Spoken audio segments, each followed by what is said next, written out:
Guys সবার আগে এই ভিডিওটা দেখো, তারপরে এই ভিডিওর ফানি কমেন্টস পড়বো। লেটস গো।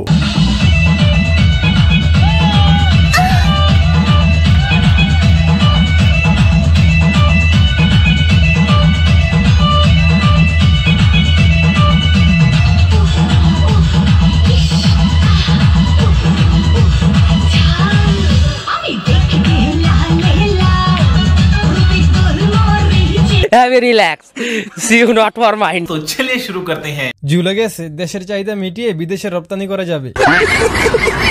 মোবাইলটা কেনার সময় জোর করে 500 টাকা কম দিছিলাম, সেই অভিশাপে মনে হয় এমন ভিডিও সামনে আসে। বেশি জাকি দিলে তো নিচে পরে দুধ ফেটে যাবে। দেখেই বোঝা যাচ্ছে অনেক মিস্ত্রির হাত পড়েছে এই বিল্ডিং এ। বালতি ধরবো নাকি নিচে, সব তো পরে যাবে। আচ্ছা তোমার ভিডিওগুলো দেখে গিটার বাজালে কি আমার পাপ হবে? না না না না।